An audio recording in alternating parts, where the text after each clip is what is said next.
Forever. Mga kwento ng pag-ibig, kwento ng pag-asa at mga kwento ng buhay dito sa Barangay Love Stories. Love Stories.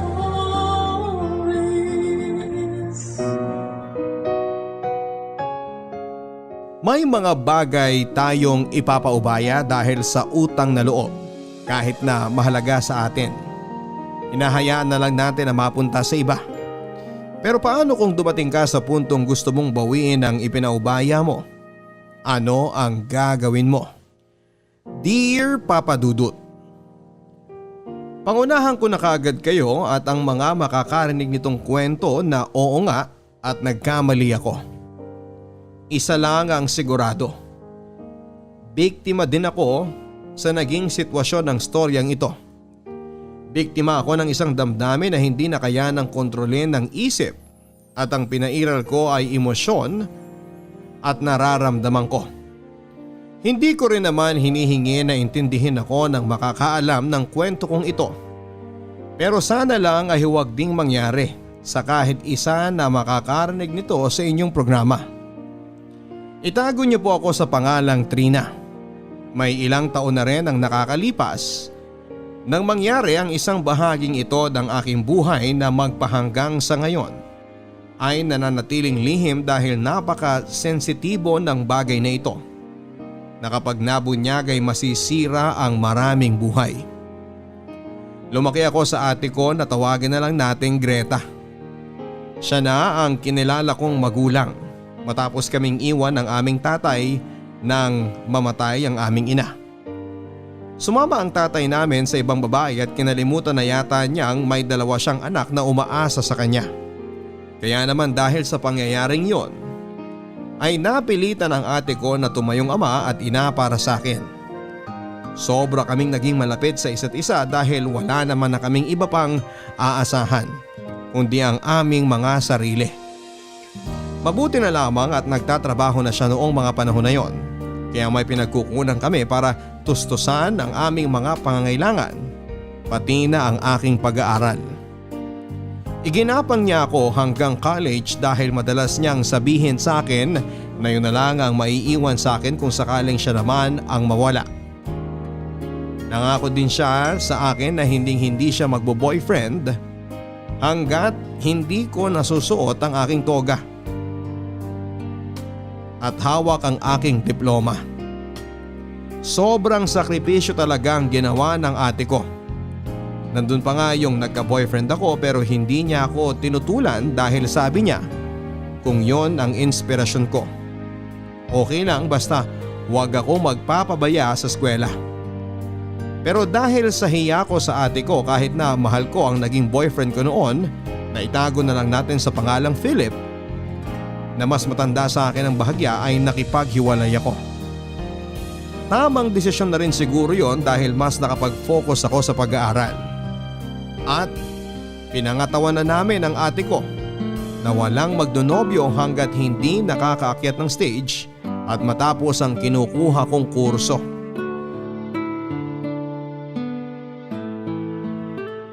Trina, may sasabihin sana ako sa iyo eh.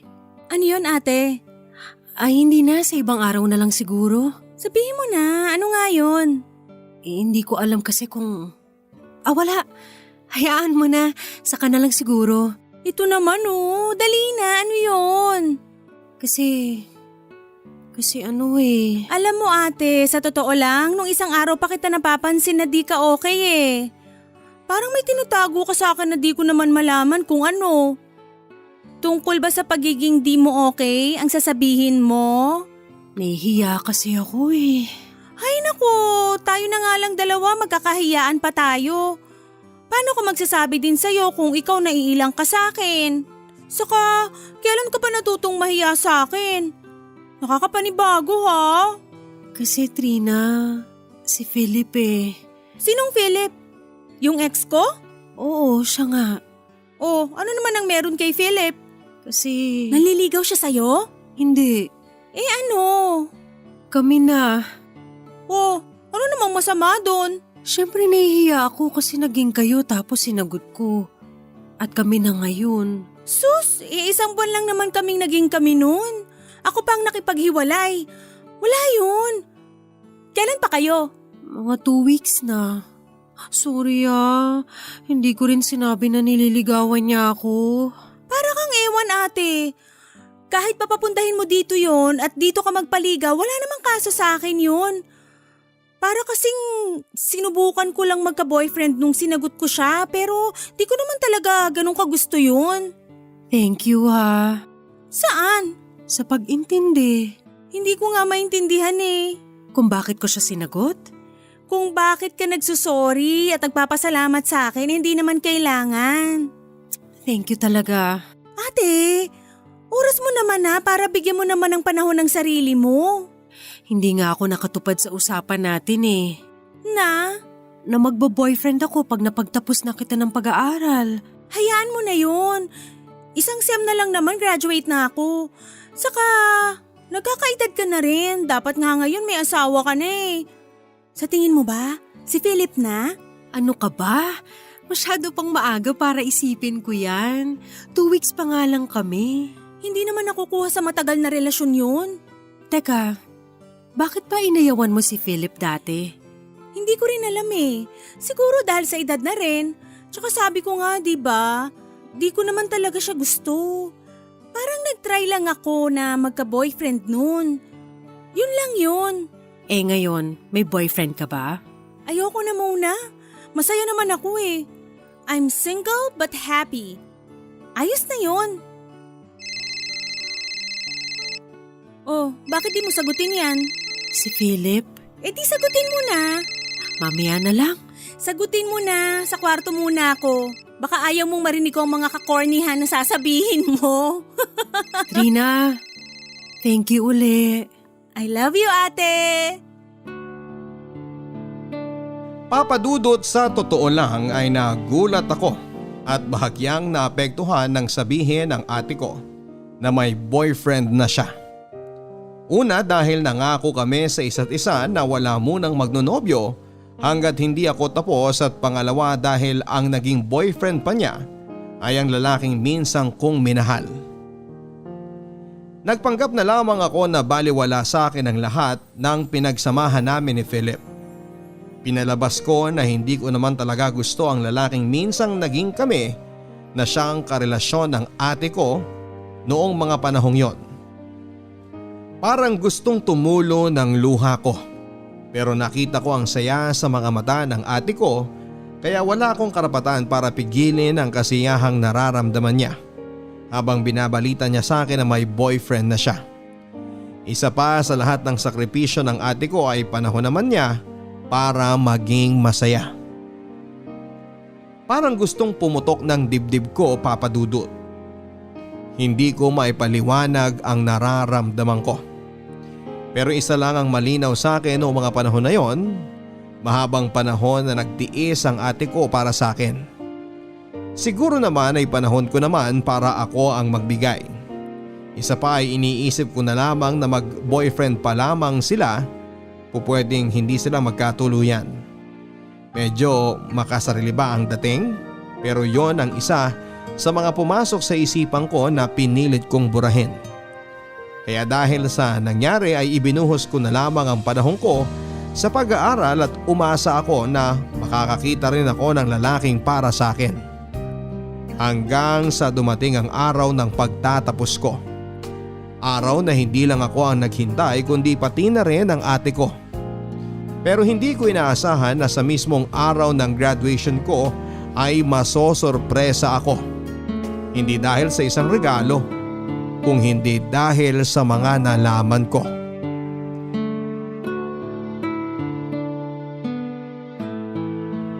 Congratulations, Trina! Congrats ha. Congratulations din sa'yo ate dahil napagtapos mo ko. Thank you ha. Magdodrama lang ako ng konti ha. Ano na naman yan? Teka, babasahin ko. Huwag kang tatawa ha. Ito na. Gusto kong magpasalamat sa'yo dahil kung wala ka, wala ako. Tumayo kang nanay, ate, at kaibigan ko. Kasama ko sa saya, hirap at ginhawa. Di mo ko iniwan at di ako nag-isa. Kapag ako ay malungkot, ikaw ang nagpapatawa. Ate ko, ikaw ay nag-iisa sa pagmamahal at alaga. Di ka pumapalya. Salamat sa atensyon, panahon, at pagkakataon. Kung di dahil sa'yo, di ako mananalo sa lahat ng hamon. I love you, ate. Ikaw ang the best. Kaya ang pagmamahal ko sa'yo, laging more at hindi less. I love you, ate. Trina, Oh, bakit ka umiiyak? ikaw kasi. Sobrang thank you. Huwag kang mag-alala. Lahat ibabalik ko sa'yo sa paraang alam ko. Hindi mo kailangang gawin yan. Makita lang kitang masaya at okay ka, masaya na ako. Kontento na ako. Payakap nga. Ang drama nyo namang mag-ate. Hoy, Philip, umayos ka ha. Huwag mo sasaktan ang ate ko. Kapag yan, pinaiyak mo. Ako ang uupak sa'yo. Baka gusto mong lumipat yung Adam's apple mo dyan sa noo mo. Ang brutal mo naman. Kulang pa yun sa'yo kapag niloko mo ang ate ko. Kaya ngayon pa lang, binabalaan na kita. Nako Trina, hindi mo na kailangang gawin yon dahil ako na mismo ang gagawa ng mga sinasabi mo sa oras na lokohin niya ako. Hindi nyo magagawa sa akin yon. At bakit? Dahil wala naman ako balak lokohin ng ate mo. Maiba pala ako. Greta, sabihin mo na. Ha? Sabihin mo na. Ano yun, ate? May sasabihin kasi ang ate mo tungkol sa… Ako na. Ano na naman yun, ate? Kasi… Yan na naman tayo eh. Diretsuhin mo na. Graduate ka naman na, di ba? Sabi ko dati, pagka-graduate mo at ready ka na para maghanap ng trabaho, doon pa lang ako magbo-boyfriend. Pero dumating na kasi tong lalaking to eh. Ano naman? Okay na naman na, di ba? Kasi… Ay… Kasi Trina, ang totoo niyan, gusto na namin magpakasal ng ate mo. Kaya lang nahihiya raw siyang sabihin sa'yo. Baka raw kasi isipin mo, hinintay ka lang talaga niya makagraduate. Ang sabi ko naman sa kanya, matanda naman na siya at sa tingin ko naman papayag ka. Payag ka naman, di ba Trina? Kasi kung di ka papayag, pipilitin pa rin naman kita eh. At kung di kita mapipilit, magpapakasal pa rin kami. Ano naman? galit ka. Di magpakasal kayo. Ano ba? Okay na yun. Ngayon pa na okay na ang lahat? Okay na yun, te. Okay na. Basta siguraduhin mo lang na okay ka na dito kay Philip na to. Okay na yun. Thank you Yan ka na naman eh. Okay na ha? Okay na. Basta umayos ka, Philip, ha? Kuya mo na siya, okay lang? Yun ang sasanayin ko. Kuya Philip. O siya, kain na tayo. Salamat ulit, Rina. No problem, ate. Biglang natuldukan ang lahat sa akin.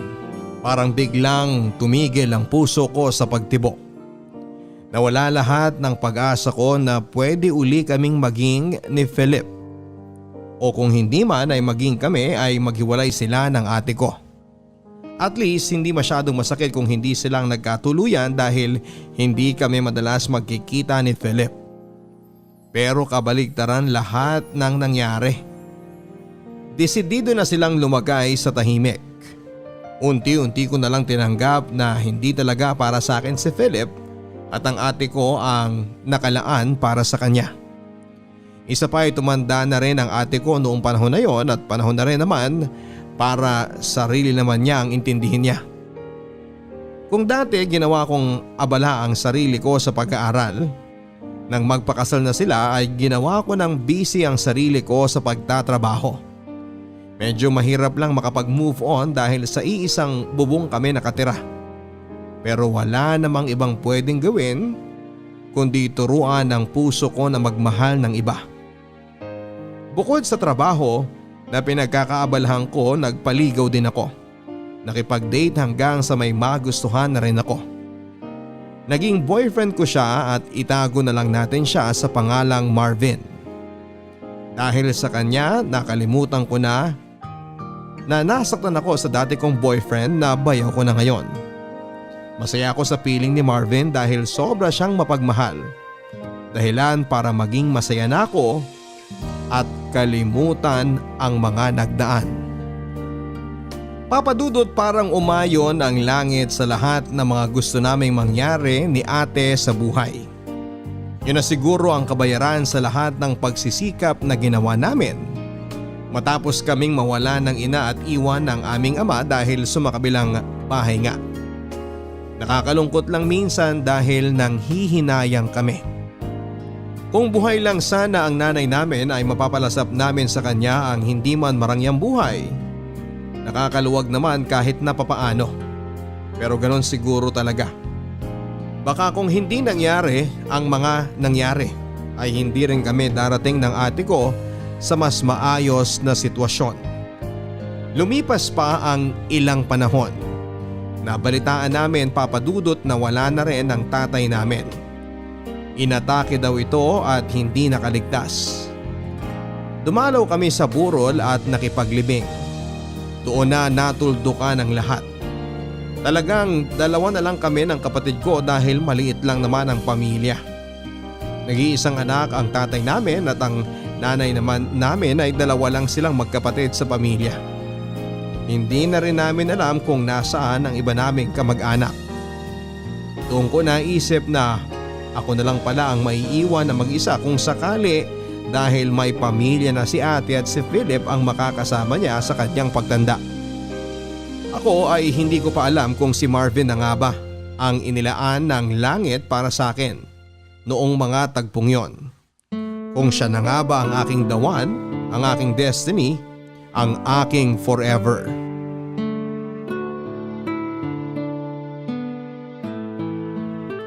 Bukas na kaya tayo mag-check out. Dito na lang tayo magpalipas ng magdamag. Wala namang pasok bukas eh. Okay lang naman sa akin. Kailangan ko lang magpaalam sa ate ko na di ako uuwi. Ano ba yan? Ano ka, high school? Ano ka ba? Iisang bahay lang inuuwian namin, no? Tawag doon, respeto. Okay. Ano sasabihin mo? Sasabihin ko kasama kita, bukas na ako uuwi, ganun. Ang honest mo naman. Baka naman pati yung ginagawa natin dito sabihin mo pa. Loko! Babe, natatandaan mo pa ba nung una tayong magkita? Oo naman. Sa company outing, di ba? Pero sa totoo lang, bago ka pa lang nun sa kumpanya, tina-target na kita. May reputasyon ka nga sa opisina na kilabot ka raw ng mga newly hired na empleyado eh. Pero natigil yun nung makilala kita at maging tayo na. Ano naman ang nakita mo sa akin at bakit ako ang tinarget mo bukod sa bago ako? Yung kuko mo. Seryoso ako, babe. Ano nga? Okay. Hipokrito naman ako kung sasabihin ko sa'yo na mabait ka kasi. Siyempre hindi ko pa naman alam kung mabait ka nga. Ang ultimate reason, maganda ka kasi. Yun naman talaga ang unang napapansin ng tao hindi naman ugali. Kaya hindi totoo yung sinasabi ng iba na mahal kita kasi mabait ka. Masikaso, maganito, maganyan. Bonus na lang yung mga yon. Kumbaga, una muna na magkakagusto ka bago ka mai-in love. Ganun yun. So kung di ganito ang itsura ko, di tayo magkatabi ngayon dito sa kama, no? Malamang. Pero seryoso, babe. Mahal kita. Hindi lang dahil maganda ka. Sa 9 months natin. 10 months kaya? Tingnan mo na, di mo kabisado. Next week pa naman yun eh. Ito naman oh. O sige na nga, yun nga, sa loob ng 10 months natin. O ayan ah. Alam ko sa sarili ko na mahal kita. I love you dahil alam ko na hindi ka lang basta maganda. Nararamdaman ko na mapagmahal at mabuting tao ka. At paano mo naman nasabi yan? Base sa kwento mo, sa dinanas niyo ng ate mo. Yung sacrifice na ginawa niyo sa isa't isa. Siya ay nalagaan ka. Ikaw naman yung lalaki na gusto mo. Dati. Lalaking gusto ko, dati. Dati. Okay? Pinaubaya mo para sa happiness niya. Dahil ate ko siya and deserve niyang sumaya. Sumaya kasama ang special someone na alam kong reason kung bakit siya magiging masaya. Sana may ganyan akong kapatid. Sama kasi ng ugali ng kuya ko eh. Kapatid na ipapaubaya rin sa'yo ang babaeng gusto niya? Hindi. Yung tulad ng ate mo. Iniisip ang kapakanan ng kapatid niya. Tulad sa pag-isip niya sa future mo. Speaking of future, naisip mo na ba ang future natin? Anong ibig mong sabihin? Tayo. Ano, ganito na lang tayo? Pa-check-in, check-in? Pa-date-date, pakain-kain kung saan-saan? Outing, tawagan, chat? Ano na? Okay naman tayo ah. Oo nga, okay tayo. So ano, ganito na lang tayo? Masaya naman tayo, di ba? Masaya naman. So porket happy, okay na nga tayo sa ganito? Ano ba dapat? Wala. Trina, babe, enjoyin lang muna natin ang sitwasyon. Itong relationship natin. Mukhang masyado kang nag-e-enjoy kaya kontento ka na sa ganito. Nagigets ko tinutumbok mo, babe. Pero hindi pa ako ready to settle down. Not now.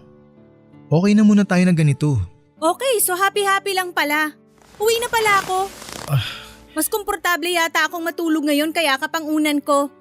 Kung gusto mo magstay dito, mauna na ako. Babe naman. Mag-taxi na lang ako pa uwi. Uy, babe!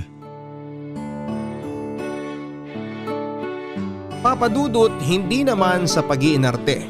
Pero kasi nasaktan ako sa mga sinabi sa akin noon ni Marvin na happy-happy lang. Sabi ko nga, kailangan ko ring isecure ang future na siguradong may makakasama ako sa pagtanda.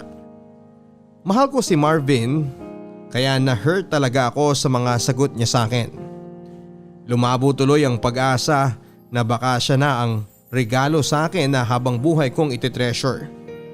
Pero kahit na ganoon ay pinilit ko pa rin intindihin ang lahat na lumabas sa bibig niya. Noong gabing yon matapos ko siyang iwan sa hotel. Baka masyado pa ngang maaga para pag-usapan ang bagay na yon.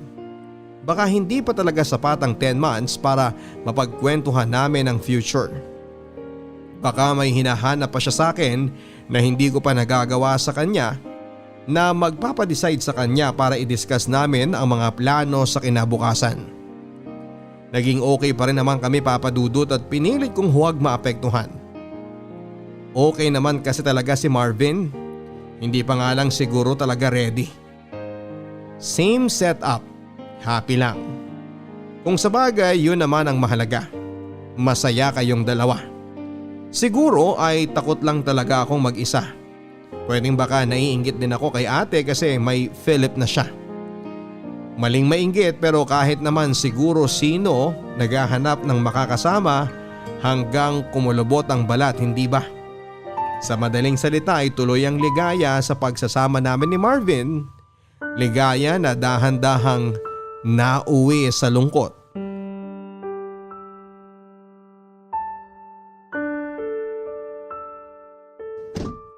Saan tayo magdi-dinner? Ay teka, huwag mo munang paandarin ang kotse. Dito na lang muna tayo sa parking area. Oh, anong meron? Kamusta ang training mo kanina sa mga bagong empleyado? Well, okay naman. Same. Paulit-ulit lang naman ang sinasabi tuwing may orientation sa company. Kumusta yung batch a month ago? Ay magaling yung batch na yun. Maraming marunong dun. Madaling matuto. Tingin ko may mapopromote agad doon na team leader. Talaga? Magaling nga. Pero tingin ko, mas magaling ka. Ba syempre naman. Ako nag-train sa kanila eh. Bukod pa doon. Ha? Magaling ka talaga. Sobra. Ang galing ng mata mo. Magaling pumili. Napakagaling. Anong ibig mong sabihin? Pwede ba, Marvin? Iisang opisina ang ginagalawa natin. Magkaiba man tayo ng department, pero iisang company pa rin. Same floor pa. So di mahirap na malaman yung mga bagay na di ko sana dapat malaman. Ano na naman yan, Trina? Ang ganda ni Joy, no? Trina, please. Maganda nga pero malandi. At di lang basta malandi kasi pumayag na maging kayo kahit na alam niyang tayo. Hindi ako makakahanap ng right word to describe her. Chismis lang yan. So chismosa siguro ako. Or should I say pakialamera? Huwag mo kasing iiwan basta-basta ang cellphone mo sa table mo. Nakalock nga, di naman nakaayos ang settings mo. Kaya pag may nag-message sa'yo, nababasa agad kahit nasa home screen pa lang. Sweet nyo! Bebe ko, hanep. Ako babe, siya, bebe. Wala lang yun. Katuwaan lang yun. Sa bagay, yun nga pala ang gusto mo, no? Yung nakakatuwa, yung masaya, yung happy lang. Trina naman, please. Sinasabi ko nga sa'yo wala lang yun. Okay, madali naman akong kausap eh. Kung wala lang yun, edi wala na lang din tayo. Ganon kasimple. Ha? Ano to, nakikipag-break ka sa akin? Hindi nakikipag dahil break na tayo bago pa man ako sumakay dito sa kotse mo. Actually, yung moment na nabasa ko yung message ni Joy, para sa akin break na tayo. Trina, makinig ka naman. Wala lang yun. No need to explain kasi it's either hindi ako maniniwala sa'yo or hindi kita pakikinggan. Bakit ba kasi nagpabiktima rin ako sa'yo? At least consistent ka sa reputation mo. Newbie killer. Doon ka na sa Joy mo, sa bago mo. Ay wait, since mahilig ka sa bago, may bago akong ibibigay sa'yo. Never ko pa ito nabigay sa'yo eh. Trina, pag-usapan natin to, please. Bago yan! Na first time kita! Goodbye! Papa Dudut, first time kong nakasampal ng isang lalaki. Pero tingin ko ay mas masakit pa rin ang naramdaman ko ng mga sandaling yon. Ang hapdi rin ng mata ko dahil pinipigilan kong maiyak. Napakasama ng loob ko, Papa Dudut, dahil hindi ko akalain na sa kabila ng mga ibinigay kong atensyon, panahon, pagmamahal, at kahit sarili ko ay ibinigay ko kay Marvin ay nabaliwala pa rin. Hindi ko na kinumpronta si Joy dahil ayaw ko nang lumaki pa ang gulo. Ayaw ko rin magmukhang patay na patay kay Marvin at ipaglalabang ko pa siya. Sapat na siguro na alam kong gusto lang niyang masaya kapag nasa relasyon. Walang plano sa karelasyon at talagang mahilig sa bagong mukha. Papa Dudut, hindi ko alam kung dahil ba sa hiya kung bakit nagpalipat si Marvin ng ibang site. Pabor na rin naman sa akin dahil mas makakapag-focus ako lalo sa trabaho na walang inaalala na makikita ko ang lalaking nanakit sa akin. Si Joy naman ay nag-resign, so nasabi ko na lamang na winner pa rin ako. Nakalis ako sa lalaking hindi ko deserve at umalis ang naging dahilan kung bakit kami nagkahiwalay ng ex ko. At sa ganong tagpo, Papa Dudut, ay wala akong ibang tinakbuhan kundi ang ate ko. Ikinuwento ko ang lahat sa kanya. Inilabas ko ang lahat ng sama ng loob ko para akong bata na humahagulhol. Ramdam na ramdam ko naman ang mahigpit at mainit na yakap ni ate habang hinihimas ang ulo ko. Hindi man ako sinuwerte sa naging boyfriend ko ay may ate naman ako na lagi nandyan at sigurado ako na kahit ano ang mangyari ay lagi siyang handang dumamay sa akin. Papa Dudut, matapos nga naming magkahiwalay ni Marvin ay hindi na muna ako pumasok pa sa kahit na anong relasyon. May ilang mga nagpaparamdam pero hindi ko talaga ine-entertain, trabaho muna. Ine-enjoy ko muna ang buhay ng isang single matapos ang halos isang taong relationship. Okay rin naman, kaso ang single ay walang inaalala, walang nagbabawal, walang sama ng loob, walang selos, kumbaga ay chill lang. Maayos na sana ang takbo ng aming pamumuhay, Papa Dudut. Magaan at kung minsan ay sobra pa ang kinikita ko at ang pamilya ni Ate Greta. Hanggang sa mawala ng trabaho si Philip dahil nagtanggalan sa kanilang opisina at napabilang siya sa mga natanggal. Hindi naman nakapagtrabaho kaagad dahil sa pride na ayaw kumuha ng trabaho na mas mababa muna ang posisyon kumpara sa dating niyang trabaho. At dahil ako ang nakakaluwag noon, ako muna ang tumulong sa pamilya ng ate ko. Nasabi ko na lamang na panahon ko naman para ibalik ang kung anuman ang naibigay sa akin ni Ate Greta. Hanggang isang araw ay kinausap ako ng ate ko. Trina, alam ko ayaw mo ng paligoy-ligoy na usapan. Pwede ba tayo mag-usap? Oo naman. Tungkol saan, ate? Kita mo naman ang sitwasyon ngayon dito sa bahay. Ayoko naman na halos lahat ng gastos dito, pati na ang gamit ng anak namin ni Philip, sa'yo ko iaasa. Sa totoo lang, nahihiya na ako eh. Ayos lang naman ah. Hanggat kaya, sige lang. Makakahanap din siguro ng bagong trabaho si Kuya Philip. Pero paano kapag natagalan? 4 na bibig tayong kumakain dito pero isa lang ang kumakayod. Ayos lang naman, ate. Kaya pa. Saka dito man lang makabawi ako sa lahat ng ginawa mo sa akin. Hindi mo naman yun obligasyon eh. At saka hindi mo naman kailangan gawing responsibilidad ng pamilya natin. O sige, anong sasabihin mo sa akin? Parang ganun din eh. Dami pang pasakali. Nagbabala kasi ako mag-abroad. At least ako mas mabilis ako makakahanap ng trabaho. Ang totoo nga niyan, hindi alam ni Philip na nag-a-apply na ako sa mga agency. Pumayag naman kaya yun na umalis ka. Wala siyang magagawa, kailangan niyang pumayag. Para sa amin din naman ang gagawin ko eh, lalo na sa anak namin. Paano si Junior?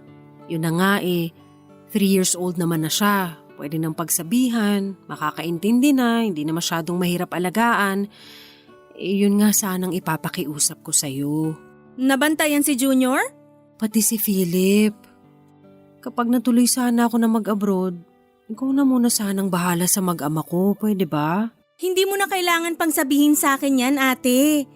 Isang bubong lang ang inuuwian natin. At ako mismo ang uumbag dyan sa asawa mo sa oras na may mabalitaan ako na di okay.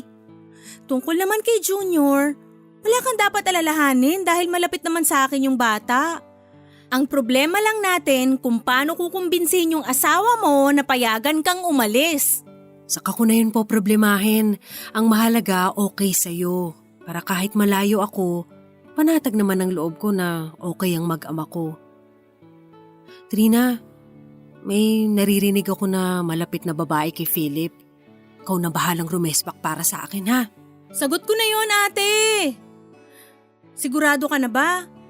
Kaya pa naman ang kinikita kong gastos dito sa bahay eh. Nakapagdesisyon na ako. Itutuloy ko na to. Sige, naiintindihan ko naman eh. Mukhang seryosong usapan ah. Philip, May tumawag pala kanina. Agency daw, hinahanap ka. Ano yun? anong sabi? Pinapupunta ka bukas ng umaga at dalhin mo raw yung nasa checklist na binigay sa'yo. Ano nga yun? Trina, ito na yun. Ang alin? Greta, mukhang may di ako alam ah. Huwag ka magagalit, Philip. Pero di ba nag-usap na tayo tungkol sa plano ko? Itutuloy mo pa rin pala? Aalis ka? Kailangan eh. Paano kami ng anak mo? Ayoko manghimasok sa inyo ha. Pero Kuya Philip, para sa inyo rin tong gagawin ni ate. Bawas pride at ego muna sana tayo. Hindi ko alam. Mag-usap na lang ulit tayo mamaya, Greta. Yosin lang ako sa labas. Philip! Mamaya na tayo mag-usap. Trina! Tutulungan kita ate. Pride lang yun. Madadaan yan sa usapan.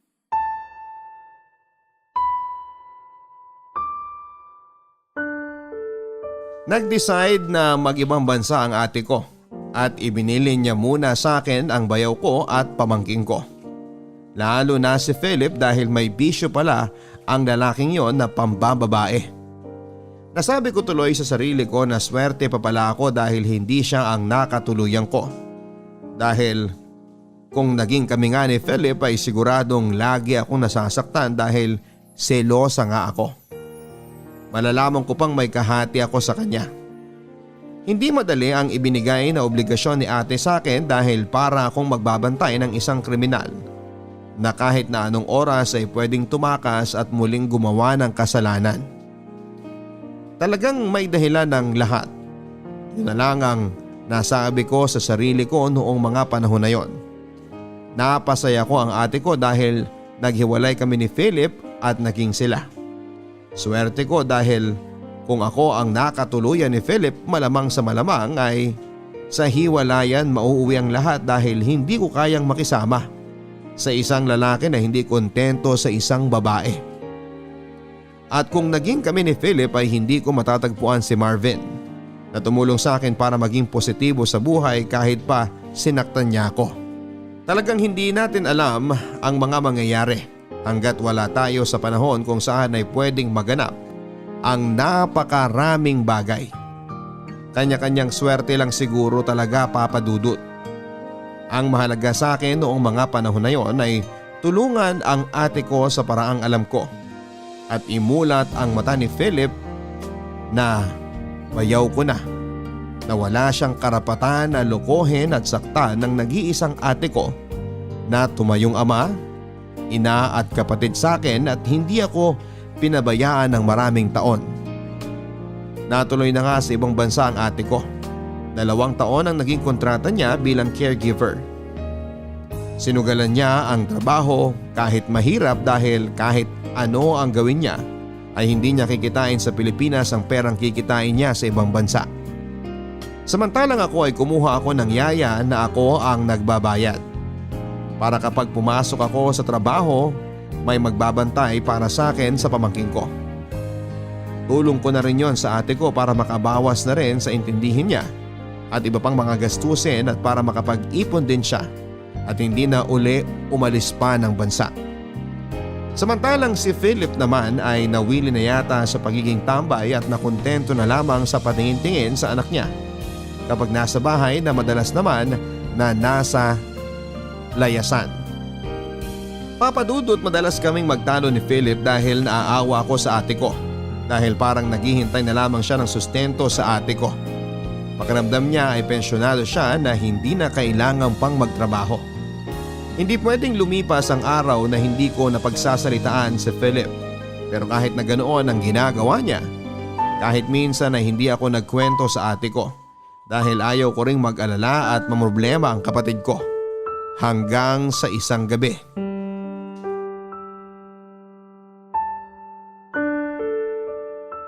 Trina, nagpadala na ba ang ate mo? Oo, bakit? Hihingi ka na naman? Ikaw kung makapagsalita ka, akala mo naman nagwawaldas lang ako ng pera sa mga walang kwentang bagay eh. Bakit, hindi ba? Naku Philip, wag ko lang mabalitaan na totoo na may iba kang babae. Daig mo pa ang ate mo ah. Siya wala dito. Wala siyang alam at wala siyang nakikita. Eh ako, lahat malinaw sa akin. Ano ba yan? Ginagawa mo para sa ate mo o personal mong kagustuhan? Nagseselos ka no? Ano?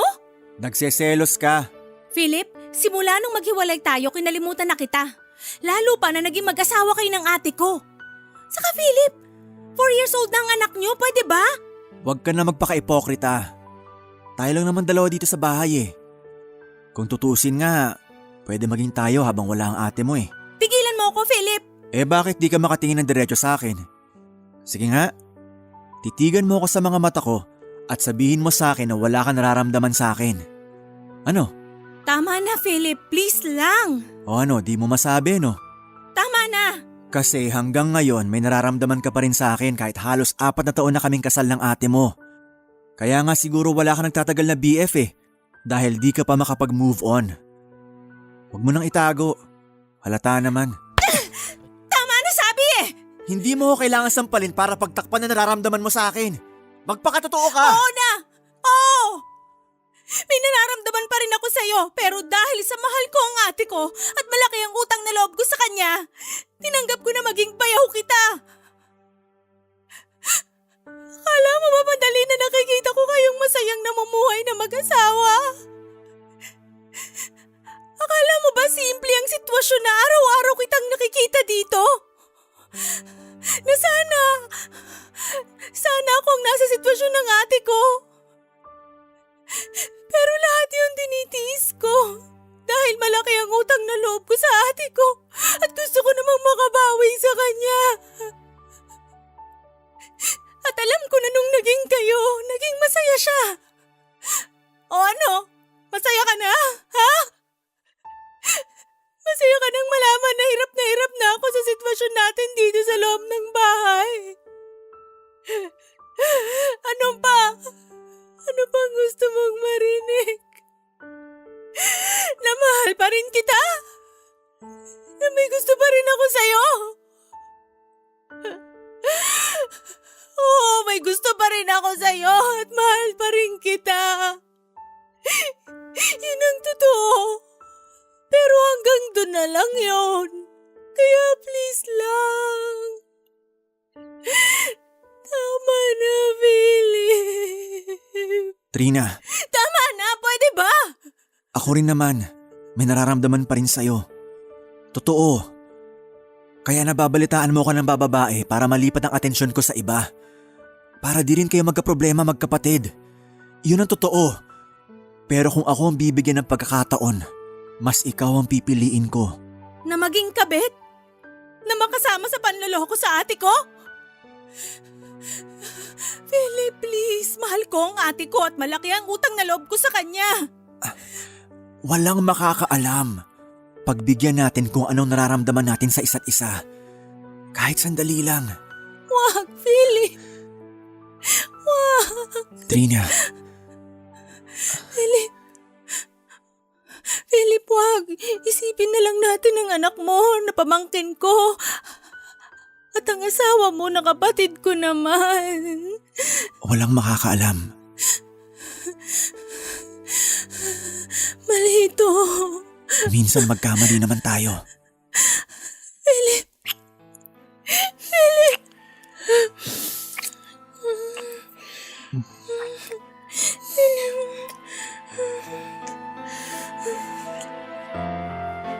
Papa Dudut, hindi ko maintindihan kung ano ba ang pumasok sa utak ko noong mga panahong yon. Basta ang alam ko, biglang bumalik lahat ng nararamdaman ko kay Philip. Dala na rin siguro ng lungkot na nararamdaman ko noon dahil saktong noong mismong gabi na nagkaroon kami ng komprontasyon. Ilang oras pa lamang ang nakakalipas matapos magparamdam muli ni Marvin. Umuling uli ng chance at nagsosorry pero tinanggihan ko. Nakalimot ako na bayaw ko si Philip at asawa niya ang ate ko. Bigla akong natalo ng emosyon at nagpadala sa nararamdaman ko. Naisip ko din na niloloko ko lang pala ang sarili ko noong mga panahon na akala ko ay wala na akong nararamdaman pa para kay Philip. Nanaig lang pala ang pakiramdam ng isang kapatid sa akin kaya inakala ko nakapag-move on na ako. Pero hindi pa pala. Mahal ko pa pala si Philip at siya pa rin ang gusto ko. Naging mas matapang lang siguro ako sa pag-amin dahil alam kong wala ang ate ko na pwedeng makakita ng ginawa namin ng asawa niya na bayaw ko naman. Papadudod sa parting ito ng kwento ko, alam kong marami na ang humuhusga sa aking pagkatao. Marami na rin ang nagtataas ng kilay at sinasabing napakasama kong babae at wala akong kwentang kapatid. Siguro ay tatanggapin ko na lamang ang mga komento na yon dahil totoo naman. Maling-mali ang ginawa namin ni Philip at maling-mali na nagsalo kami papadudod sa maling sitwasyon, sa maling relasyon. Oo, naglalaro kami ng apoy na ang maaaring mapaso ay hindi lang kaming dalawa kundi pati na rin si ate ko na buong buo ang tiwala sa akin. May nangyayari sa amin, papadudot. Hindi lang isang beses, maraming ulit yon. Yun na rin papadudot ang naging dahilan para mag-decide akong paalisin na ang aming kasambahay para wala nang makakita pa sa kung anumang maling ginagawa namin ni Philip. Bata pa naman ang pamangkin ko noon at alam kong hindi niya pa alam ang nangyayari kaya wala akong dapat na isipin. Sandali kong nalimutan ang mga sakripisyong ginawa sa akin ng ate ko. May mga panahong nakokonsensya ako pero kinain ako ng sitwasyon ko sa piling ni Philip. Namuhay kaming parang mag-asawa na. Masaya ako pero lahat ng yon ay nakaw at panandalian lamang. Hanggang isang pangyayari ang hindi ko inaasahan na dumating sa amin ni Philip. Philip, mag-usap tayo. Tungkol saan? Sa atin. Anong tungkol sa atin? May hinihintay ka pa na masigit pa sa nangyayari ngayon? Forever. Alam mong pansamantala lang naman ang lahat ng to, di ba? Habang wala ang ate mo dito. Alam ko yun. Nahiram lang lahat ng sandali na magkasama tayo. Lahat ng ginagawa natin pansamantala lang. Alam ko rin na may hangganan ng kalokohan na ginagawa natin. Ang panloloko natin sa ate ko na asawa mo. Yun naman pala eh. Malinaw naman na pala ang lahat. Ano pa? Lahat naman na nangyayari ayon sa napag-usapan natin at plano ah. Mali ka. Anong mali? Dahil di lahat sumasakto sa kung anong napag-usapan at plano natin. Pwede ba, Trina? Malinaw na pagdating ng ate mo, balik tayo sa dating gawi. Bayaw mo ko at hipag kita. Parang wala nangyari. Kung gusto mong gawin ang ginagawa natin sa loob ng kwarto, sumimple na lang tayo na wala ang ate mo dito. Tapos! Buntis ako! Ano? Bingi ka ba? Buntis ako! Buntis ako! Buntis ako! Ngayon narinig mo na naman siguro. Alam kong wala to sa plano natin pero nandito na. Paano na ngayon to? Huwag mo kang biruin ng ganyan dahil di nakakatawa. Problema yan, Trina. Malaking problema yan. Talagang problema. At di kita bibiruin ng ganito dahil alam ko na kung joke to. Ito ang pinakamasamang joke. Buntis ako. Oh, tingnan mo tong pregnancy test. 2 ang linya, ang ibig sabihin positive. 1 buwan na akong delayed at 1 buwan na rin akong buntis. Paano na? Aba, tulungan mo akong mag-isip dahil 2 naman tayong nasa kama nung ginawa natin to at hindi ako nagsolo. Wala akong maisip na paraan maliban sa… Hindi. Hindi pwede ang iniisip mo. Itutuloy ko to at wag mo nang ituloy ang sasabihin mo dahil di ko yung gagawin. Oo nga at kasalanan na pumayag ako magkarelasyon sa'yo habang wala ang ate ko pero di ako mamamatay tao. Eh paano? Mag-isip ka, mag-iisip din ako. 8 months pa bago to lumabas. Sakto sa panahon ng pag-uwi ni ate dito sa Pilipinas. Baka kapag nandito na siya, kabuanan ko na. Sa akin ba talaga yan? Pumayag ako magkulong tayo sa kwarto pero wag mong isipin na pumapayag ako may ibang kalaro habang kasama ang unan at kumot. Pwedeng marupok ako pero di ako kalad ka rin. Mag-iisip ako ng paraan. Dapat lang. Gamitin mo yung ulo na nasa ibabaw ng balikat mo at hindi yung nakatago sa loob ng shorts mo.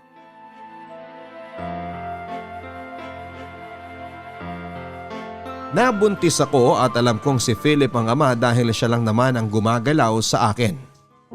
Isinuko ko ang sarili ko sa kanya dahil na rin siguro sa alam ko, sa loob ko na mahal ko talaga siya. Nagkataon nga lang na kahit na ano pa ang gawin ko o gawin namin ay di na pwede pang mangyari ang gusto kong mangyari. Ang maging akin siya.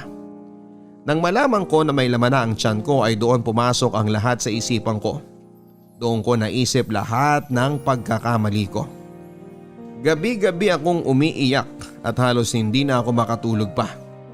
Naapektuhan na rin ang trabaho ko kaya napadalas ang pag-absent ko sa opisina. Nagsimula na rin akong makonsensya. Nakaramdam na rin ako ng hiya at galit sa sarili ko. Hindi ko inakala na magagawa ko sa ate ko ang panlulokong yon. Ilang buwan pa ang lumipas at parang hinihila na ng oras ang panahon. Habang lumalaki ang tiyan ko, papalapit naman ang papalapit ang araw ng pag-uwi ni Ate Greta sa Pilipinas. Yun ang tagpong hindi ko alam kung paano magpapaliwanag sa kanya. Yun ang tagpong hindi ko alam kung paano ko haharapin ang taong halos ibinigay na ang buhay para sa akin. Pero nangyari na ang pagkakamali. Nakagawa na kami ng kasalanan. Si Philip naman ay wala akong tibay na aasahan. Isa pa, ayaw ko namang masira ang kanilang pamilya lalo na ang buhay ng pamangking ko. At dumating na nga ang araw na kinakatakutan namin ni Philip, lalo na ako. Ang pagdating ni Ate Greta.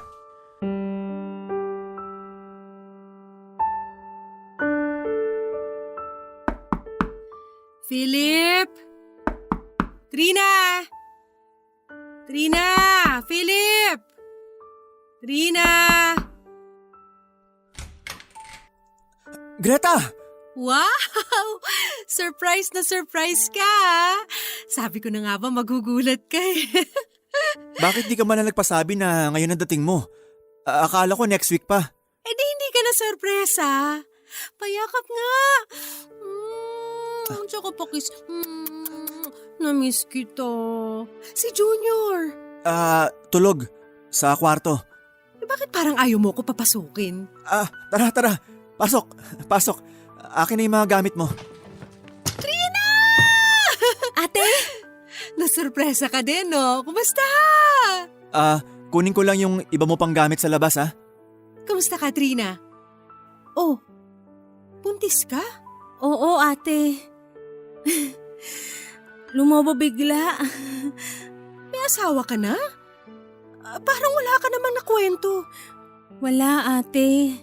Paano nangyari? Bakit hindi ka kasi nagkukwento? Ayoko rin naman kasi na mag-alala ka at mag-isip pa. Sino nakabuntis sa'yo? Ha? Eto na yung gamit mo. May naiwan pa doon. Marami pala.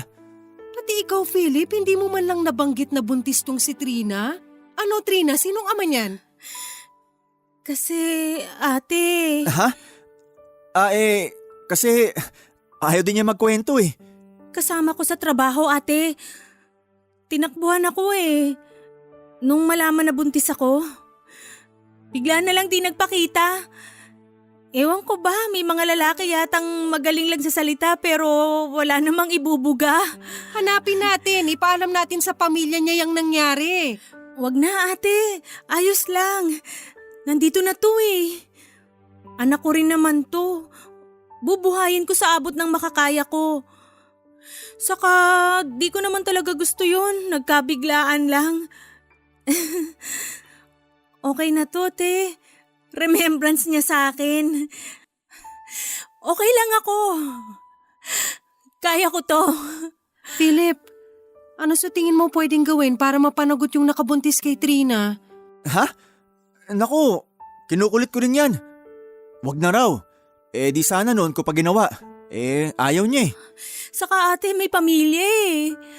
Hayaan mo na, kasalanan ko rin naman. Alam ko namang may sabit. Nagpasabit pa ako. Okay lang. Ate, namiss kita.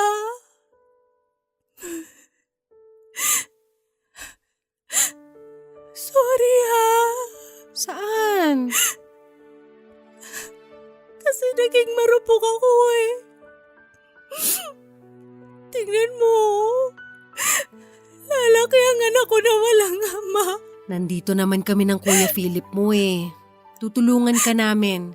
Di ba, Philip? Ha? Oo! Oo naman! Ate, mahal na mahal kita. Ano ba yan? Kararating ko lang iyakan na.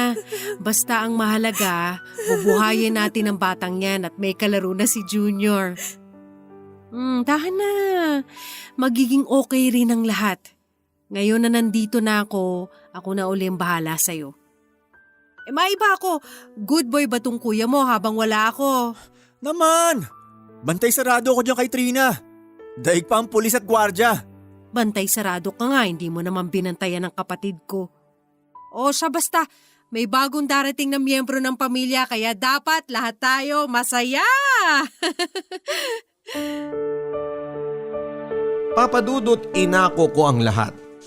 Ako na ang nag-isip ng dahilan at swerte ni Philip dahil para kaming tinda sa palengke ng ate ko na pinakyaw niya. Swerte siya dahil isa lang ang pinanagutan niya kahit dalawa sana kaming may obligasyon siya. Pero ayos na rin yon na ako ang nagsakripisyo sa pagkakamali at kasalanan naming dalawa yon. Hindi ko kayang makitang nasasaktan ng ate ko lalo na at kung ako ang magiging dahilan nun. Pinalabas ko na lamang na nabuntis ako at tinakbuhan. Pinaniwalaan yon ni Ate Greta at napakasama ng loob ko. Pero wala akong karapatan dahil ang lahat ay nagsimula sa mali.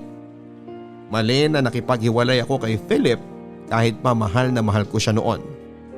Mali na naging marupok ako at nagpatalo sa nararamdaman ko. Mali na hindi ko inisip na ang lalaking minsan kong nakasama sa kama ay asawa ng ate ko. Mali na lalaki ang anak ko na walang kinikilalang ama. Kung merong mang tama, yon ay tinuloy ko ang ipinagbubuntis ko, ang anak namin ni Philip. Naawa ko sa ate ko dahil wala siyang alam na habang nagpapakahirap siya ay niloloko namin siya. Naawa ako kay Philip dahil isa siyang lalaki na hindi ginamit ang pagkalalaki niya. At naawa ako sa sarili ko dahil lang hina ko. Hindi ko na ipaglaban ang nararamdaman ko at noong ipinaglalaban ko ay sa maling paraang ko nagawa. Lahat ng nangyari sa amin ni Philip ay para lang laro na may katapusan. Parang karera na may finish line. At ang lahat ng nangyari sa amin ay pawang hiram lang na panahon at pagkakataon. Sa ate ko ay hindi man lang ako nakahingi ng sorry. Kahit na hindi niya alam na ako itong sumulat sa inyo, ate, salamat sa lahat at sorry. Sa anak ko, papalakihin kita sa abot ng aking makakaya. Nakakatawa na nakakaiyak. Ang bayaw ko ang ama ng anak ko at ang anak ko ay kapatid sa ama ng pamangking ko. Ang gulo. Sana'y dumating din ang araw na umayos ang lahat sa buhay ko sa kabila ng lahat ng pagkakamaling nangyari sa akin. Hanggang dito na lamang po ang aking kwento, Papa Dudut, at maraming salamat. Ang inyong kapuso at kabarangay forever, Trina. Mga kwento ng pag-ibig, kwento ng pag-asa at mga kwento ng buhay dito sa Barangay Love Stories. Love Stories. Forever. Forever.